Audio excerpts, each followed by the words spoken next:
My name is Emmanuel Agat. I work for the Ipoa. First and foremost, allow me to extend gratitude from my CEO and the board of Ipoa, who allowed me to come here and to partner with you to celebrate this day. The International Day of Victims of Enforced Disappearance. I've also been taken a while back by the singers who are here. Very emotional. The message, though you see I'm not Gen Z, probably these are the generation where we are likely to be told that we may have failed in one way or another. All in all, matters enforced disappearance, or even the disappearance of any person. There's no law in this world that allows that. And take it that whoever is doing that is doing it against the law, and such a person should be arrested and prosecuted. It doesn't matter whether that person is a law enforcement officer or a civilian who purports to be a police officer or a law enforcement officer, or even a criminal gang that takes advantage of such situations and then perform things to depict that those are members of the National Police Service or any other law enforcement officer. As Ipoa, we do oversight the National Police Service. We do monitor the operations, we do receive complaints, we investigate cases that are reported to us. The issue here today is on enforced disappearances. Yes, we have received several cases of enforced disappearance dating back to as far as 2013.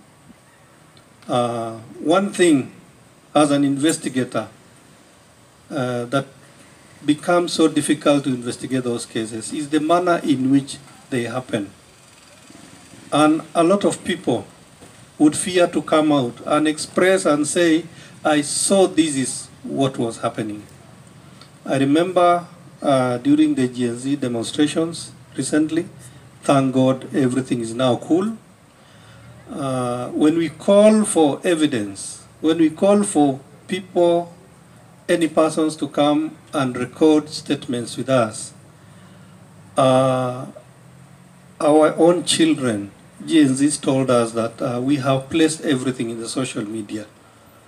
Yes, that is good information, but my brother from ODPP will tell you that when it comes to processing that in a court of law, then that is found in the social media, if not properly processed, and the person who placed it there, not known, is not evidence at all. So somehow, we know this is the truth, but when we are investigating, we must have the facts. So we are calling upon any person who has information on anything, on any abduction, on any killing, to come forth. And surely we will do a statement with you, and one day, you will be allowed to give your testimony in a court of law. So the current procedure when it comes to the criminal justice system is that evidence must be processed in a given way. And if an offense has been committed, then it must be proven beyond any reasonable doubt that indeed the person who is accused is the one who actually committed the offense. So there is that is needed. And I just thought that I needed to inform all of us so that we can work together. Now, on the issue of abductions and enforced disappearances, where the police are involved, that is where we come in. And I will still call for evidence. We are stuck with some of the cases that we have. We are thinking, even the government, when it came into power, was thinking about opening an inquiry to be able to process those cases. Those are persons who are out there. Those are persons who cannot be found. We know the agony that the family members are going through, and it is actually not good, especially in the 21st century, where we ought to be your brother's keeper. We ought to be observing the human rights issues worldwide over, and the sanctity of life must always prevail. Every day, as my colleague from the National Police Service has said, we are always reaching out to them for information with regard to the cases that we are investigating. We also reach out to the Director of Public Prosecution to be able to review our files and tell us that this is good to go, this is not good to go, you still need to go back and cover this area. Once we are in court, then the judiciary takes over now as an independent party to be able to hear our cases. So our key stakeholders are those three when it comes to the criminal justice system, including the prison that now takes care of those who've been convicted. Just for information, if we look at the Ipoa reports, you realize that we have slightly over 160 cases that are ongoing in court pertaining to officers who have abused or violated the rights of persons in this country. 160. You can imagine what the service would say. 160 officers is enough to be able to take care of our country. But because of those errors that they did, then they are being held accountable.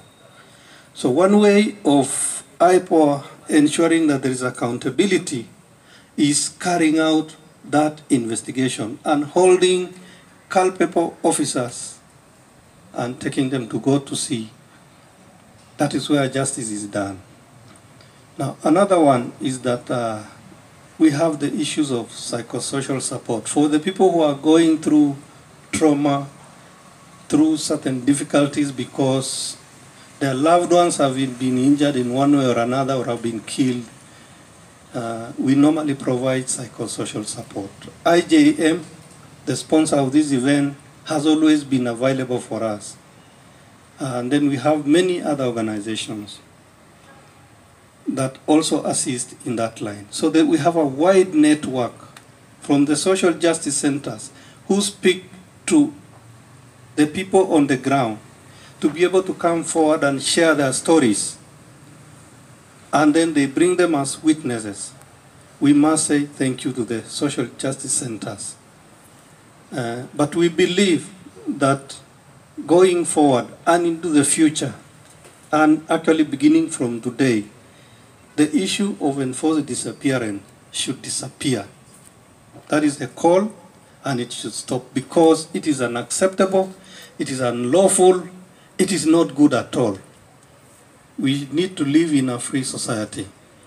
Thank you so much. I'll be available for any person who would want to share information with me. I'll be seated over there. Thank you and God bless all of you.